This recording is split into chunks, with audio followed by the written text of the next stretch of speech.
தாய் வீடு மே 2026 Fidel Castro நூற்றாண்டு. காஸ்ட்ரோ எதிர்ப்பின் உலகளாவிய சின்னம். எழுதியவர் தே. ஞாலசீத்தி மீனிலங்கோ. வாசிப்பவர் ஆர். சத்யபிரியா. தொடக்க குறிப்புகள்.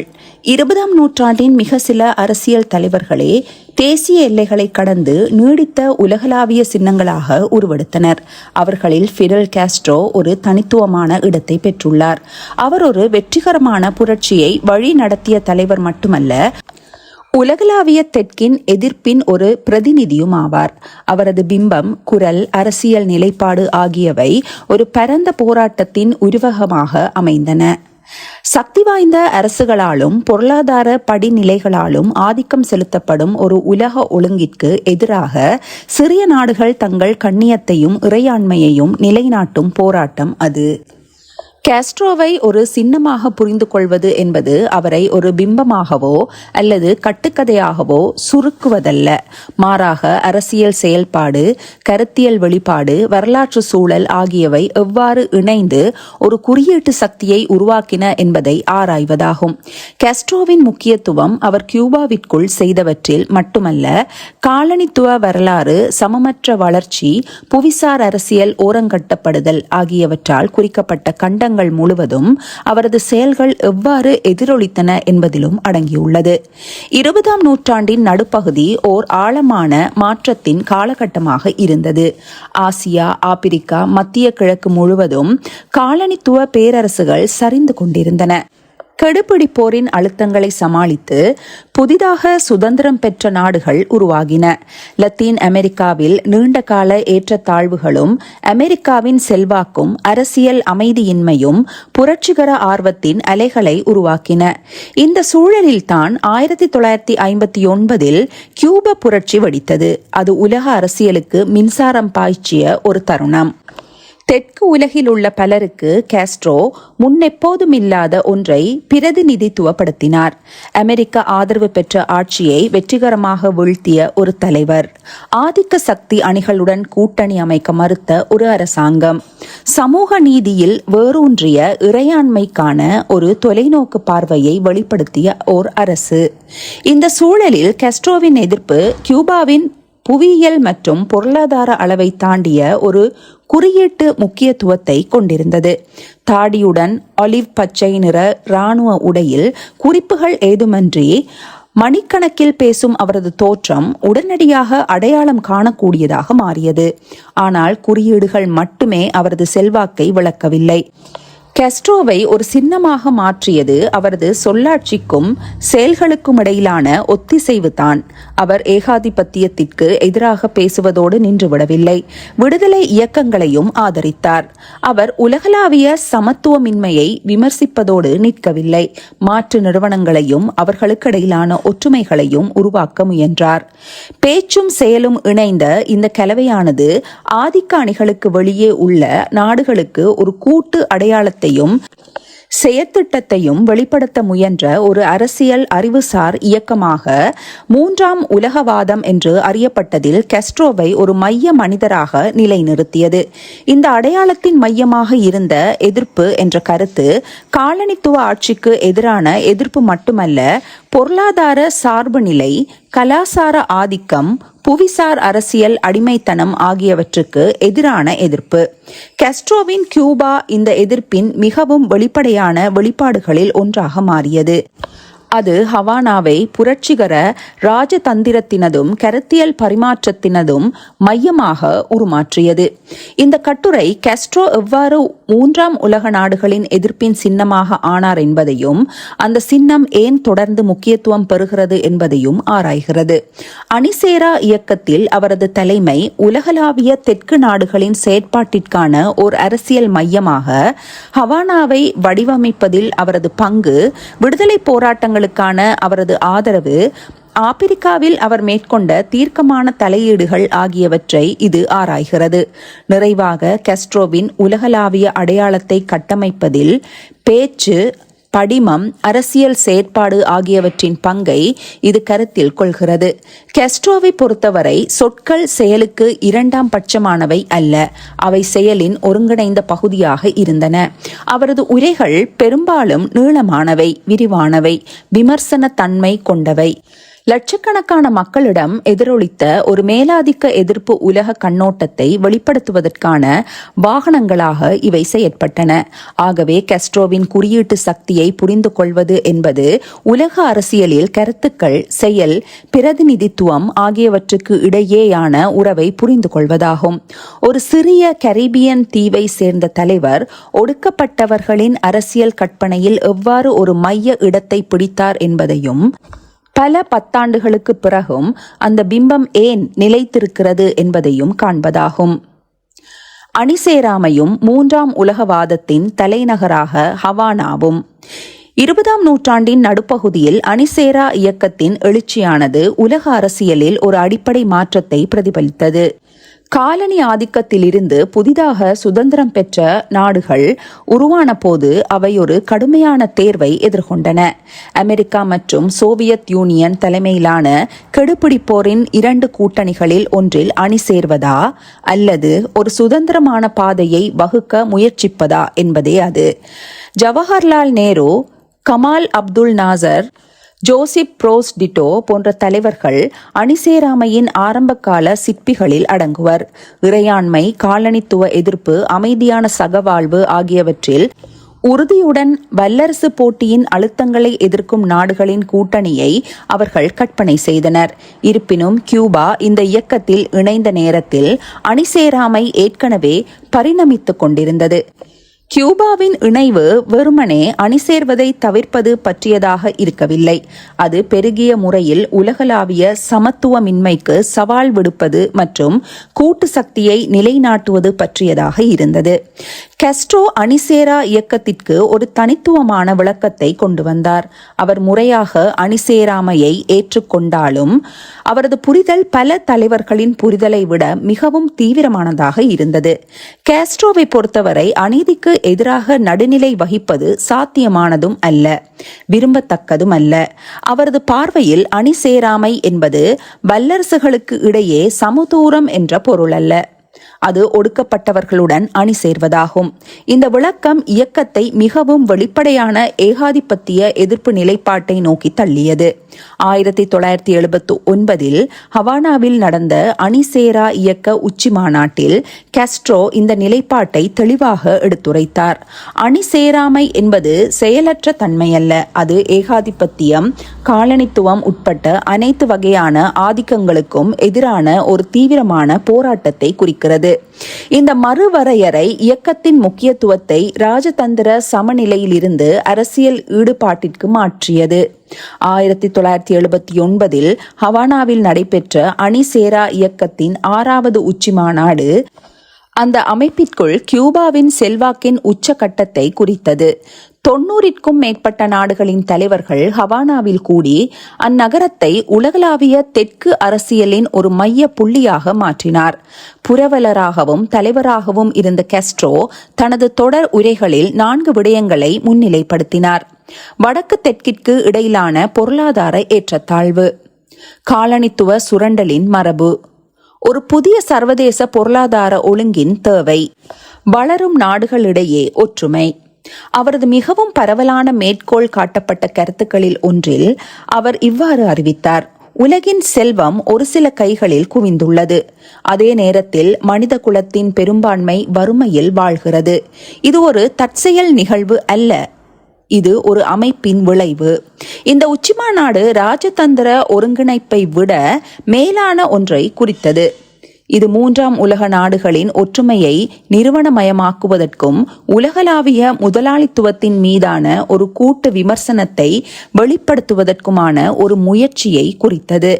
1960கள் மற்றும் 1970களில் ஹவானா புரட்சிகர இயக்கங்கள் அறிவுசார் பரிமாற்றம், அரசியல் ஒருங்கிணைப்பு ஆகியவற்றிற்கான மையமாக மாறியது.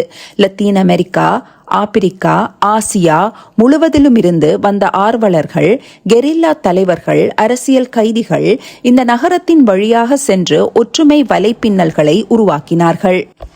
கியூபா 3ஆம் உலகவாதத்தின் மையமாக தனது நிலையை வலுப்படுத்தும் மாநாடுகள், பயிற்சி திட்டங்கள், கலாசார பரிமாற்றங்களை நடத்தியது.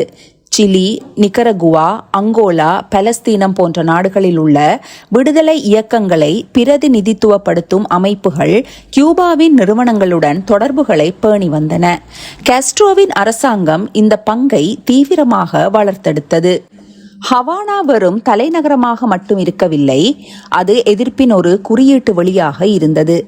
அங்கு உலக ஒழுங்கின் மாற்று பார்வைகள் விவாதிக்கப்பட்டு முன்னெடுக்கப்பட்டன.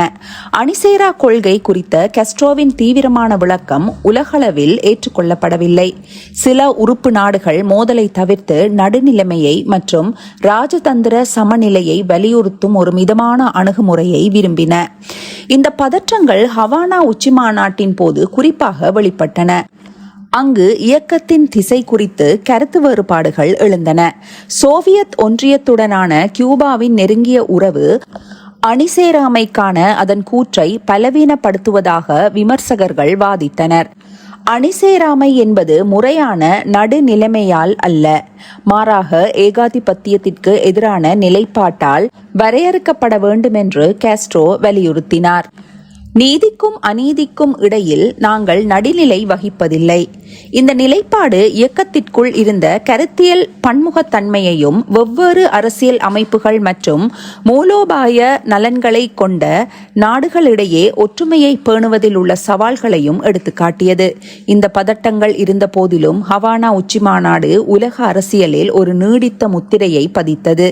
அது வளரும் நாடுகளிடையே கூட்டு நடவடிக்கைக்கான சாத்திய கூறுகளை வெளிப்படுத்தியதுடன் சர்வதேச முடிவெடுக்கும் செயற்பாடுகளில் பெரும்பாலும் ஓரங்கட்டப்படும் நாடுகளின் குரல்களையும் வலுப்படுத்தியது. காஸ்ட்ரோவை பொறுத்தவரை இந்த உச்சிமாநாடு ஒரு பரந்த திட்டத்தின் உச்சகட்டமாக அமைந்தது. கியூபாவை ஒரு சிறிய கரீபியன் நாட்டிலிருந்து உலகளாவிய தெற்கு அரசியலில் மைய பங்குதாரராக மாற்றுவதே அத்திட்டமாகும். 3ஆம் உலகவாதத்தின் மையமாக ஹவானா ஆற்றிய பங்கு ஒரு சர்வதேச ஆளுமையாக காஸ்ட்ரோவின் அந்தஸ்தை வலுப்படுத்தியது. இங்குதான் அவரது கருத்துக்கள், கொள்கைகள், குறியீடுகள் ஒன்றிணைந்து கியூபாவை தாண்டியும் எதிரொலித்த ஒரு சக்தி வாய்ந்த எதிர்ப்பு பிம்பத்தை உருவாக்கின. நடைமுறையில் சர்வதேசவாதம், 3ஆம் உலக விடுதலை போராட்டங்கள். ஃபிடல் காஸ்ட்ரோவை பொறுத்தவரை சர்வதேசவாதம் என்பது ஒரு அருவமான தார்மீக நிலைப்பாடோ அல்லது சொல்லாட்சி கடமையோ அல்ல. அது புரட்சியின் ஒரு நடைமுறை நீட்சியாகும். ஏகாதிபத்தியமும் சுரண்டலும் உலகளாவிய அளவில் இருந்தன என்றால் எதிர்ப்பும் தேசிய எல்லைகளை கடக்க வேண்டியிருந்தது. இந்த அர்த்தத்தில் கியூப புரட்சி அந்த தீவுக்குள் மட்டும் முடங்கிவிட முடியாது. அது உலகளாவிய தெற்கு பகுதி முழுவதும் ஆதிக்க கட்டமைப்புகளை தகர்ப்பதை நோக்கமாக கொண்ட ஒரு பரந்த வரலாற்று இயக்கத்தில் பங்கேற்க வேண்டியிருந்தது. 1966 ஹவானாவில் நடந்த முக்கண்ட மாநாட்டில் ஆற்றிய உரையில் காஸ்ட்ரோ இந்த நிலைப்பாட்டை தெளிவாக எடுத்துரைத்தார். ஒவ்வொரு புரட்சியாளரின் கடமையும் புரட்சியை உருவாக்குவதே. ஒவ்வொரு புரட்சிகர தேசத்தின் கடமையும் மற்றவர்கள் அதை உருவாக்க உதவுவதே. இந்த கூற்று காஸ்ட்ரோவின் அரசியல் சிந்தனையின் ஒரு விமர்சன பரிமாணத்தை வெளிப்படுத்துகிறது. சர்வதேசவாதம் என்பது தர்மமாக அல்ல, மாறாக ஒரு கடமையாக காலனித்துவம், சார்புநிலை, போராட்டம் ஆகியவற்றின் பகிரப்பட்ட அனுபவங்களில் வேரூன்றிய ஒரு தார்மீக மற்றும் வரலாற்று பொறுப்பாக வடிவமைக்கப்பட்டது. கியூபாவின் சொந்த புரட்சி ஏகாதிபத்திய எதிர்ப்பு இயக்கங்களின் ஒரு பெரிய அலையின் பகுதியாக புரிந்து கொள்ளப்பட்டது. மேலும் அதன் வாழ்வு மற்றவர்களின் வெற்றியுடன் இணைக்கப்பட்டிருந்தது. இந்த காரணமே லத்தீன் அமெரிக்கா, ஆப்பிரிக்கா மற்றும் ஆசியாவில் கியூபாவின் ஈடுபாட்டிற்கு உந்துதலாக இருந்தது. அங்கு அது காலனித்துவ அல்லது சர்வாதிகார ஆட்சிகளை வீழ்த்த முயன்ற இயக்கங்களுக்கு இராணுவ பயிற்சி, அரசியல் வழிகாட்டுதல், ராஜதந்திர ஆதரவு, மனிதாபிமான உதவி போன்ற பல்வேறு வகையான ஆதரவை வழங்கியது. லத்தீன் அமெரிக்காவில் கியூபாவின் சர்வதேசவாதம் ஆரம்பத்தில் அப்பகுதி முழுவதும் புரட்சிக்கான சூழல்கள் கனிந்திருந்தன என்ற நம்பிக்கையால் உந்தப்பட்டது. கியூப புரட்சியின் வெற்றி அமெரிக்காவால் ஆதரிக்கப்படும் வேரூன்றிய ஆட்சிகளை ஆயுத போராட்டத்தால் வீழ்த்த முடியும் என்று உணர்த்தியது. கியூபா புரட்சிகர பயிற்சிக்கான ஒரு மையமாக மாறியது. பொலிவியா, குவாத்தமாலா, வெனிசுலா மற்றும் நிக்கரகுவா போன்ற நாடுகளை சேர்ந்த கெரில்லா போராளிகள் கியூப முகாம்கள் வழியாக சென்று இராணுவ சித்தாந்த பயிற்சிகளை பெற்றனர். இந்த முயற்சியின் மிகவும் அடையாளபூர்வமான உதாரணம் 1966 முதல் 1967 சேகுவேரா தலைமையிலான பொலிவிய புரட்சிகர முனைப்பாகும். பொலிவியாவில் ஒரு கெரில்லா மையத்தை நிறுவுவதன் மூலம் ஒரு கண்ட புரட்சியை தூண்ட குவேரா முயன்றார். கியூபாவின் ஆரம்ப ஆதரவு இருந்த போதிலும் அந்த படையெடுப்பு இறுதியில் தோல்வியடைந்தது. அதன் உச்சகட்டமாக 1967 குவேரா கைது செய்யப்பட்டு தூக்கிலிடப்பட்டார். இந்த நிகழ்வை பற்றி பின்னர் சிந்தித்து பார்த்த காஸ்ட்ரோ அதன் லட்சியத்தையும் வரம்புகளையும் ஒப்புக்கொண்டார். 1968 ஆண்டு ஆற்றிய ஓர் உரையில் அவர் இவ்வாறு குறிப்பிட்டார்: புரட்சியை இயந்திரத்தனமாக ஏற்றுமதி செய்ய முடியாது. ஒவ்வொரு மக்களும் தமக்கான பாதையை தாமே கண்டறிய வேண்டும். இது லத்தீன் அமெரிக்காவுடனான கியூபாவின் அணுகுமுறையில் ஒரு திருப்புமுனையாக அமைந்தது. புரட்சிகர இயக்கங்களுக்கான ஆதரவு தொடர்ந்த போதிலும் அது மேலும் எச்சரிக்கையுடன் உள்ளூர் நிலைமைகளுக்கு ஏற்ப மாற்றியமைக்கப்பட்டது. இதைவிட வெற்றிகரமான ஓர் உதாரணம் நிக்கரகுவாவில் உருவானது. அங்கு 1979 சாண்டினிஸ்டா தேசிய விடுதலை முன்னணி சோமோசா சர்வாதிகாரத்தை வீழ்த்தியது. கியூபா பயிற்சி, ஆயுத உதவி மற்றும் புரட்சிக்கு பிந்தைய கல்வி, சுகாதார உதவிகளை வழங்கியது. முந்தைய முயற்சிகளைப் போலல்லாமல் நிக்கரகுவா புரட்சியானது வலுவான உள்நாட்டு இயக்கங்களுடன் இணையும் போது கியூபாவின் சர்வதேசவாதம் நீடித்த அரசியல் மாற்றத்திற்கு பங்களிக்க முடியும் என்பதை நிரூபித்தது. கியூபாவின் மிக முக்கியமான மற்றும் நீடித்த சர்வதேச ஈடுபாடுகள் ஆப்பிரிக்காவில் நடைபெற்றன.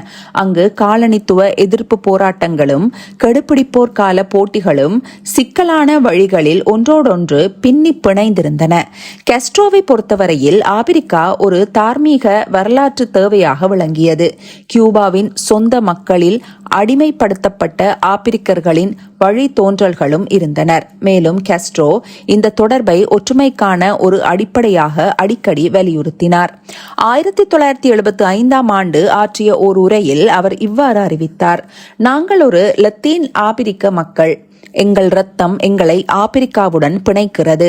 மேலும் அதன் போராட்டங்களுடன் துணை நிற்க எங்கள் வரலாறு எங்களை கடமைப்படுத்துகிறது. இந்த வரலாற்று தொடர்பு உணர்வே கினியா பிசாவ், மொசம்பிக், அங்கோலா போன்ற நாடுகளில் உள்ள விடுதலை இயக்கங்களுக்கு கியூபா அளித்த ஆதரவிற்கு அடிப்படையாக அமைந்தது. கினியா பிசாவில் அமீர்கார் கப்ரால் தலைமையிலான சுதந்திர இயக்கத்திற்கு கியூபா மருத்துவ உதவியையும் தொழில்நுட்ப ஆதரவையும் வழங்கியது. கப்ரால் அவர்களே கியூபாவின் ஒற்றுமையை பாராட்டினார்.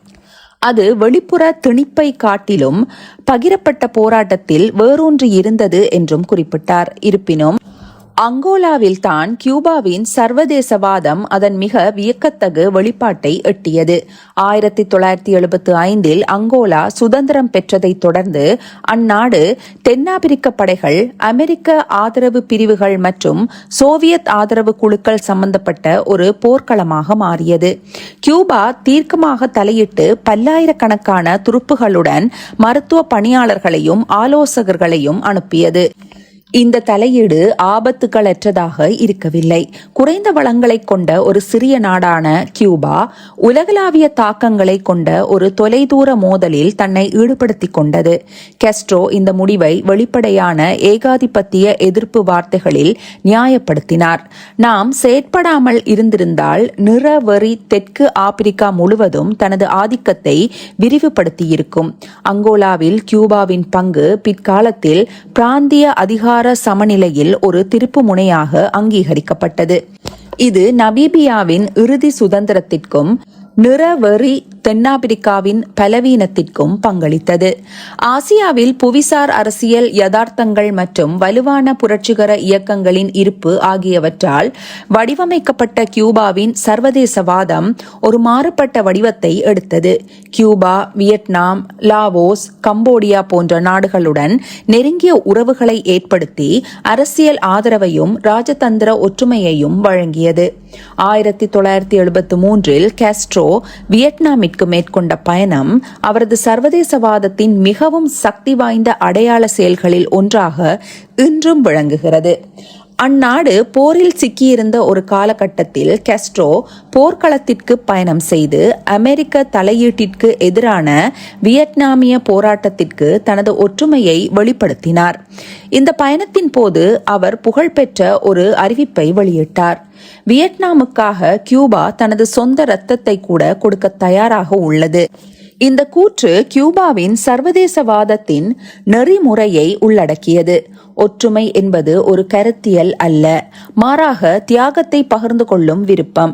மேலும் கியூபா மத்திய கிழக்கிலும் தெற்காசியாவிலும் உள்ள இயக்கங்கள் மற்றும் அரசாங்கங்களுடன் உறவுகளை பேணி சர்வதேச மன்றங்களில் காலனித்துவ எதிர்ப்பு, ஏகாதிபத்திய எதிர்ப்பு நிலைப்பாடுகளுக்காக வாதிட்டது.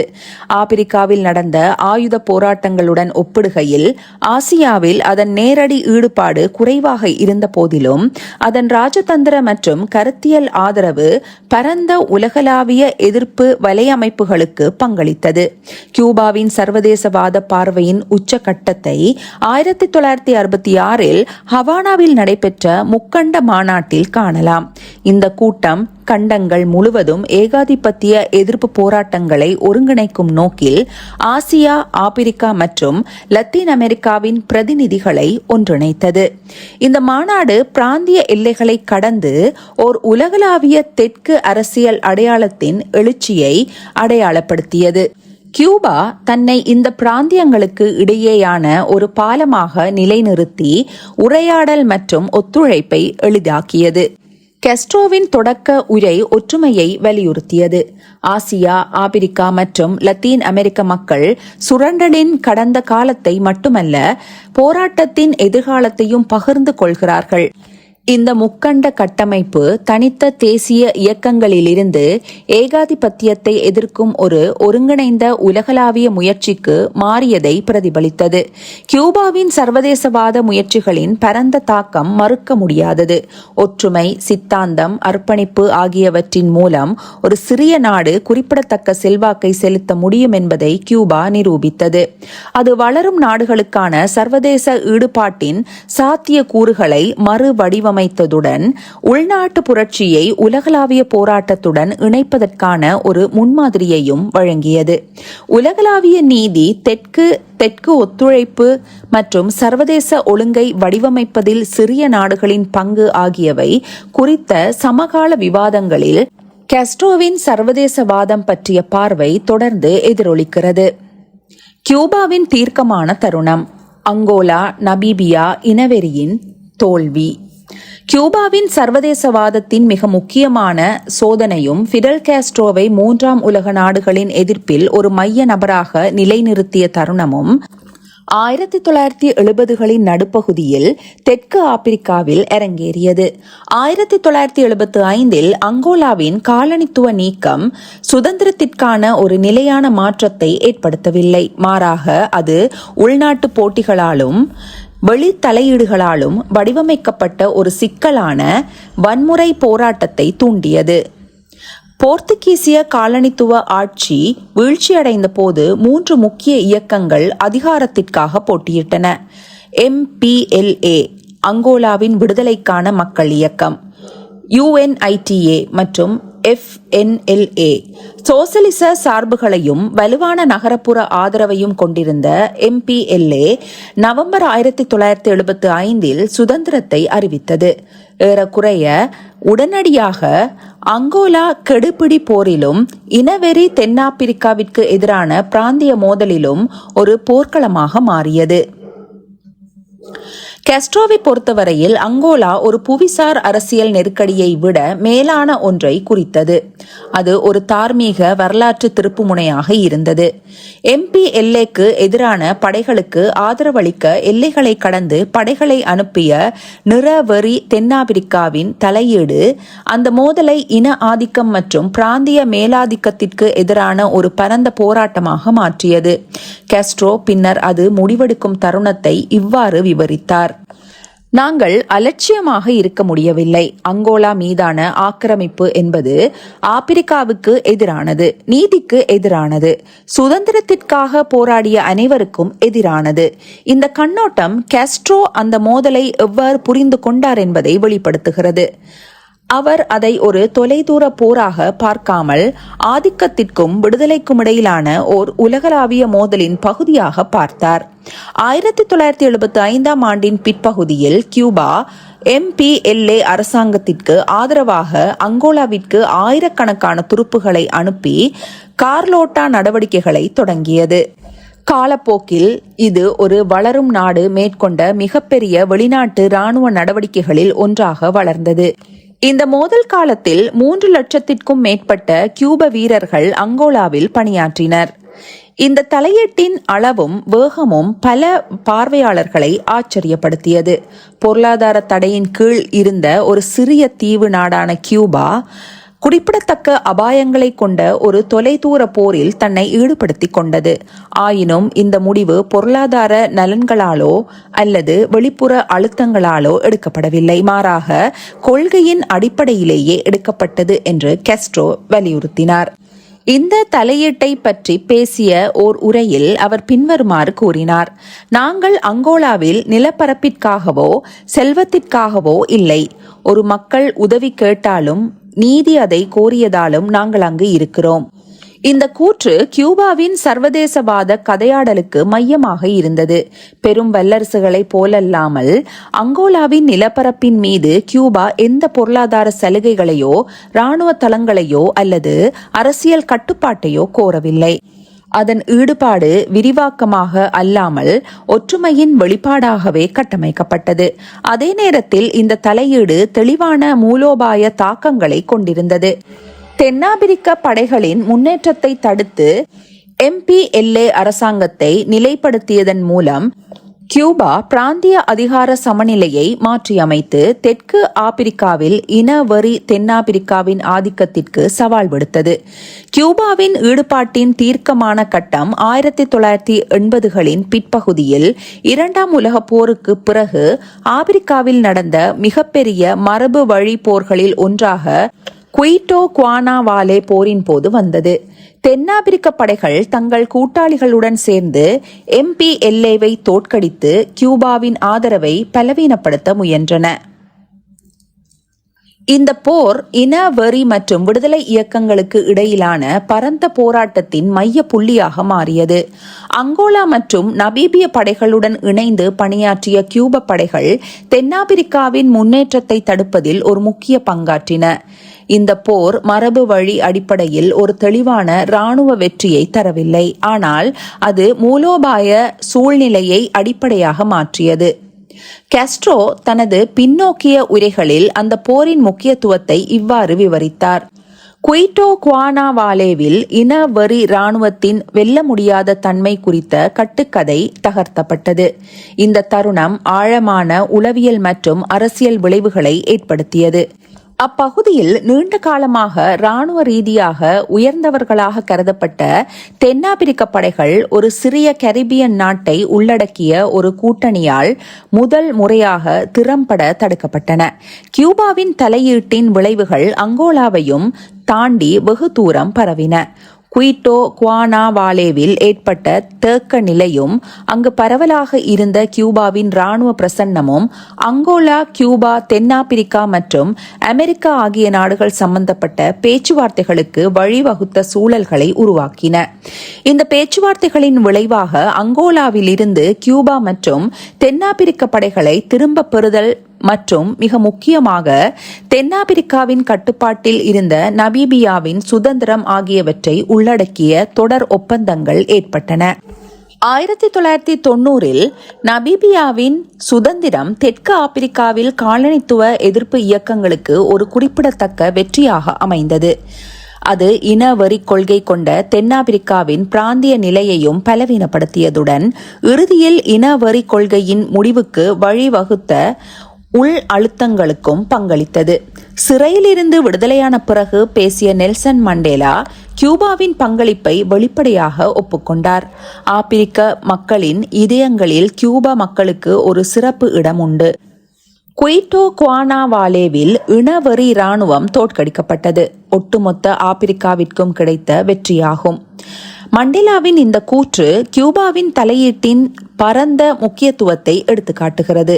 அது வெறும் ஓர் இராணுவ நடவடிக்கை மட்டுமல்ல, நவீன வரலாற்றில் மிகவும் ஆழமாக வேரூன்றியிருந்த இன ஆதிக்க அமைப்புகளில் ஒன்றுக்கு எதிரான போராட்டத்தில் அது ஒரு திருப்புமுனையாக அமைந்தது. அங்கோலாவில் கியூபாவின் ஈடுபாடு ஒரு விலையை கொடுத்தது. ஆயிரக்கணக்கான கியூப வீரர்கள் தங்கள் உயிரை இழந்தனர். மேலும் ஏற்கனவே வள பற்றாக்குறையை எதிர்கொண்டிருந்த ஒரு நாட்டிற்கு அந்த பணியை தொடர்வதற்கான பொருளாதார சுமை குறிப்பிடத்தக்கதாக இருந்தது. காஸ்ட்ரோ இந்த தியாகங்களை வெளிப்படையாக ஒப்புக்கொண்டார். எங்கள் மக்கள் தாங்கள் இரத்தத்தை வெற்றிக்காக அல்ல, மற்றவர்களின் சுதந்திரத்திற்காக கொடுத்திருக்கிறார்கள்.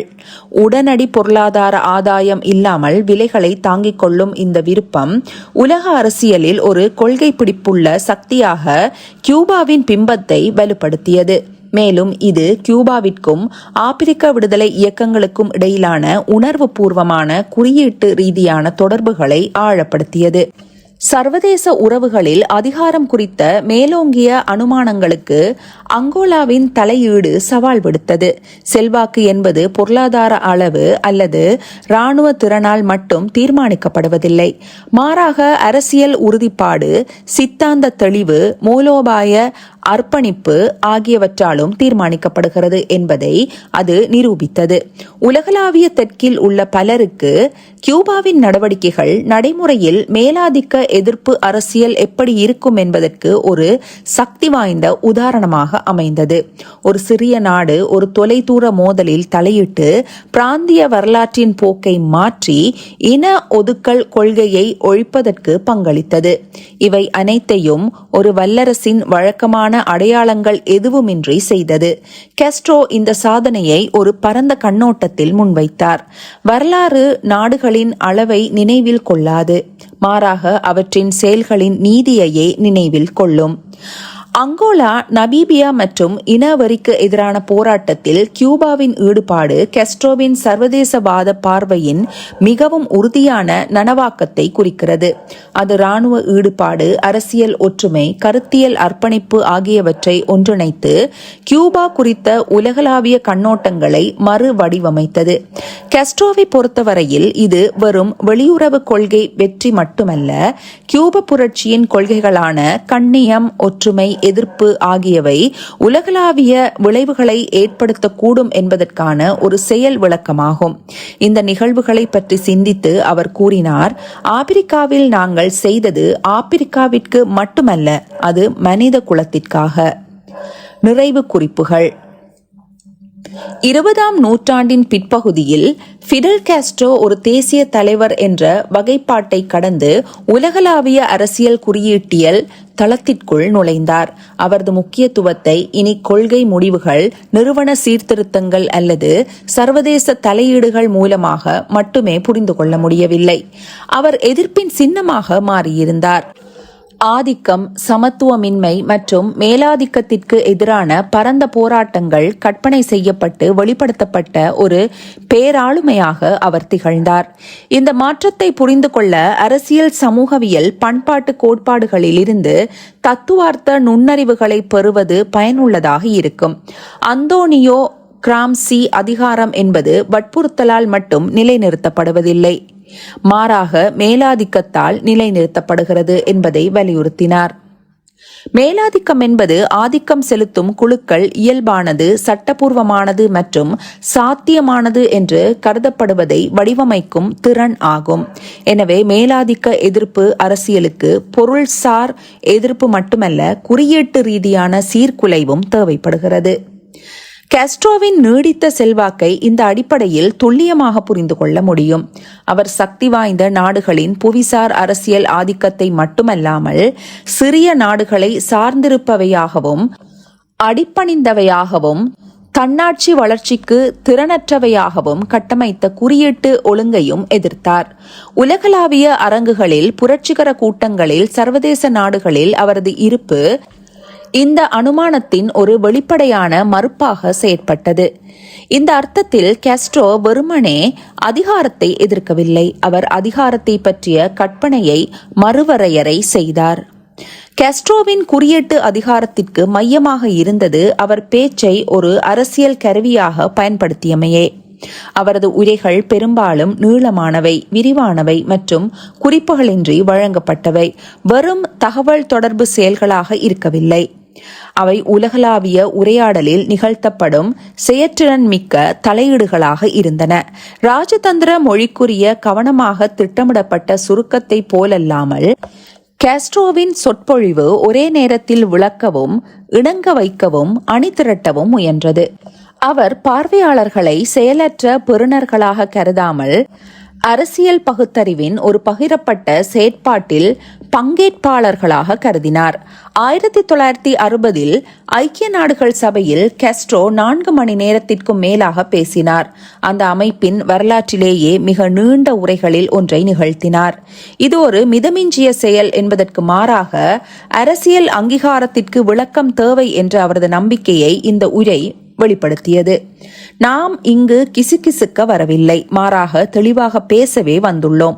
அப்போதுதான் நம் மக்களுக்கு என்ன நடக்கிறது என்பதை உலகம் புரிந்து கொள்ளும்.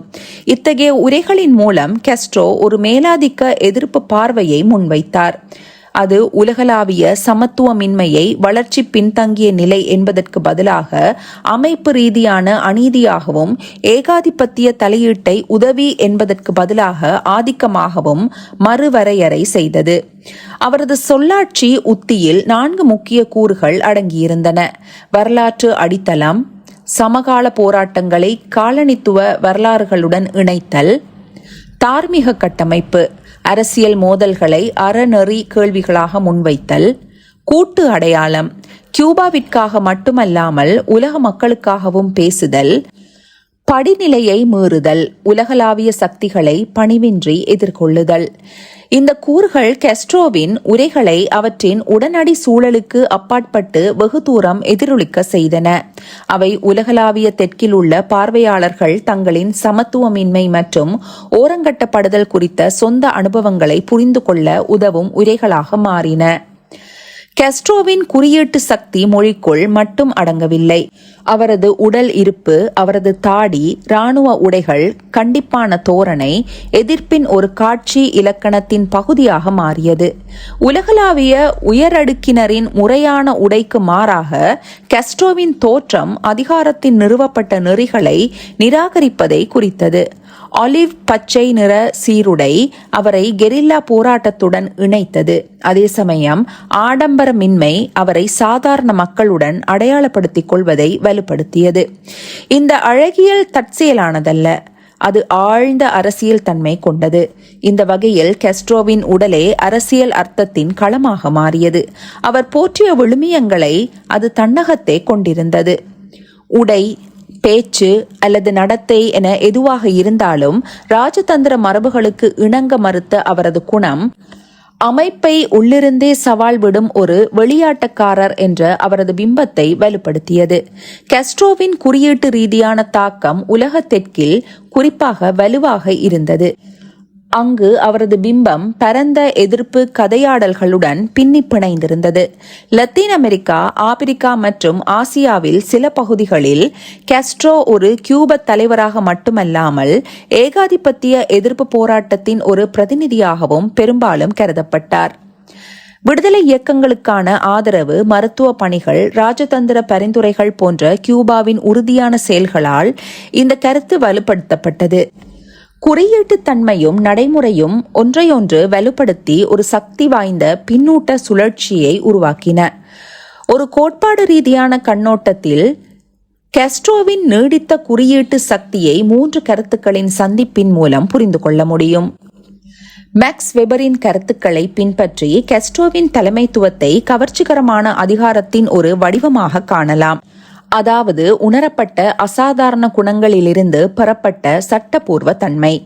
இருப்பினும் வெபரின் லட்சிய வகையை போலல்லாமல் கெஸ்ட்ரோவின் கவர்ச்சி முற்றிலும் தனிப்பட்டதாக இருக்கவில்லை.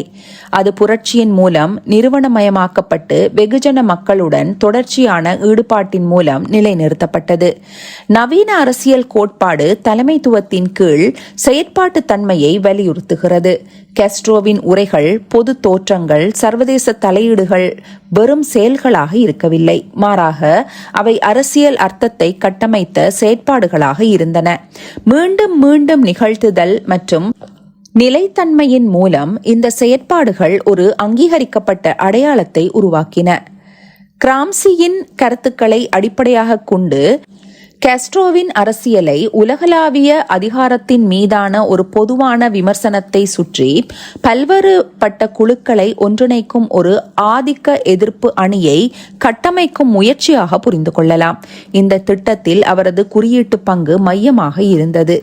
அது அடையாளம் காணுதலுக்கும் அணி திரட்டலுக்கும் ஒரு மைய புள்ளியை வழங்கியது.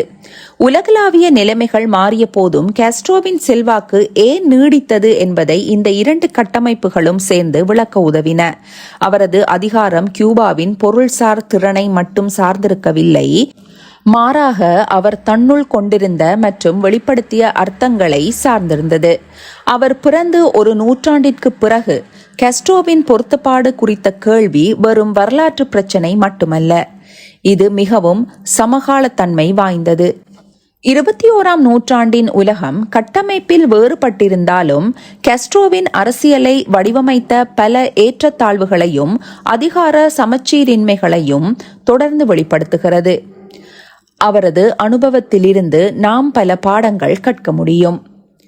அரசியல் சுதந்திரத்துடன் பொருளாதார மற்றும் சமூக சுயாட்சியும் இணைந்திருக்க வேண்டும் என்ற கெஸ்ட்ரோவின் வலியுறுத்தல் இன்று மிகவும் பொருத்தமானதாக உள்ளது. கடன், வர்க்க ஏற்றத்தாழ்வுகள் மற்றும் வெளித்தாக்கங்களால் வடிவமைக்கப்பட்ட உலகில் பல நாடுகள் முந்தைய ஆதிக்க முறைகளை ஒத்த சார்பு நிலைகளுடன் தொடர்ந்து போராடி வருகின்றன. கியூபாவின் சர்வதேச பங்கு செல்வாக்கு என்பது அளவு அல்லது செல்வத்தால் மட்டுமே தீர்மானிக்கப்படுவதில்லை என்பதை நிரூபிக்கிறது. வியூகத் தெளிவு, கருத்தியல் அர்ப்பணிப்பு மற்றும் சர்வதேச ஒற்றுமை ஆகியவை சிறிய நாடுகள் உலகளாவிய விளைவுகளை வடிவமைக்க உதவும். கெஸ்ட்ரோவின் சர்வதேசவாத மாதிரி குறிப்பாக மருத்துவ ராஜதந்திரம் வழியாக சர்வதேச உறவுகளில் அதிகாரத்தை அடிப்படையாக கொண்ட அணுகுமுறைகளுக்கு ஒரு மாற்று கருத்தை வழங்குகிறது. வரம்புகள் இல்லாமல் இல்லை என்றாலும் பகிரப்பட்ட அனுபவத்தில் வேரூன்றிய ஒத்துழைப்பு அர்த்தமுள்ள விளைவுகளை உருவாக்க முடியும் என்று அது சுட்டிக்காட்டுகிறது. கெஸ்ட்ரோவின் மரபு அரசியலில் விவரிப்பின் பங்கை அடிக்கோடிட்டு காட்டுகிறது. உலகளாவிய சமத்துவமின்மை குறித்த ஒரு சீரான விமர்சனத்தை முன்வைத்து ஒரு மாற்று பார்வையை முன்வைத்ததன் மூலம் சாத்தியமாக கருதப்பட்டவற்றின் எல்லைகளை அவர் விரிவுபடுத்தினார். அரசியல் கற்பனை பெரும்பாலும் ஆதிக்க பொருளாதார கட்டமைப்புகளால் கட்டுப்படுத்தப்படும் உலகில் இந்த பாடங்கள் குறிப்பாக முக்கியத்துவம் வாய்ந்தவை. பெரும்பாலும் எதிர்ப்பு ஓரங்கட்டப்படும் அல்லது ஒடுக்கப்படும் ஒரு உலகில் ஒரு தொகுதி அரசியல் சாத்தியக்கூறுகளுக்கு உருவாவதற்கான, அதாவது எதிர்ப்பை பிரதிநிதித்துவப்படுத்துவதற்கான அவரது திறனில்தான் கெஸ்ட்ரோவின் நீடித்த முக்கியத்துவம் அடங்கியுள்ளது. அவரது வாழ்க்கை அதிகாரத்திற்கும் கொள்கைக்கும் தலைமைக்கும் குறியீட்டிற்கும் மற்றும் தேசிய போராட்டத்திற்கும் உலகளாவிய ஒற்றுமைக்கும் இடையிலான குறித்த உறவு குறித்து சிந்திக்க தூண்டுகிறது. அவர் ஒருமுறை கூறியது போல், மனிதர்கள் விதியை வடிவமைப்பதில்லை, விதியை வடிவமைப்பது கருத்துக்கள் தான். மேலும் கருத்துக்கள் பாதுகாக்கப்படும் போது அவை யதார்த்தமாக மாறும். ஒரு மேடையில் நின்று மணிக்கணக்கில் பேசி பணிய மறுக்கும் ஃபிடெல் காஸ்ட்ரோவின் பிம்பம் நவீன அரசியல் வரலாற்றில் எதிர்ப்பின் மிகவும் அடையாளம் காணக்கூடிய சித்தரிப்புகளில் ஒன்றாக திகழ்கிறது. அது தொடர்ந்து பரவி உத்வேகம் அளித்து விவாதங்களை தூண்டும் ஒரு பிம்பமாகும். ஆனால் அந்த பிம்பத்திற்கு அப்பால் ஒரு ஆழமான மரபு உள்ளது. சமத்துவமின்மையால் கட்டப்பட்ட ஒரு உலகில் கூட எதிர்ப்பு சாத்தியம், கண்ணியம் விட்டு கொடுக்க முடியாதது. வரலாறு மாற்றத்திற்கு திறந்திருக்கிறது என்ற வலியுறுத்தல். இதனால்தான் காஸ்ட்ரோ கடந்த காலத்தில் ஒரு நபராக மட்டுமல்லாமல் நிகழ்காலத்தின் அரசியல் கற்பனையில் ஒரு தொடர்ச்சியான இருப்பாகவும் நிலைத்திருக்கிறார். நன்றி.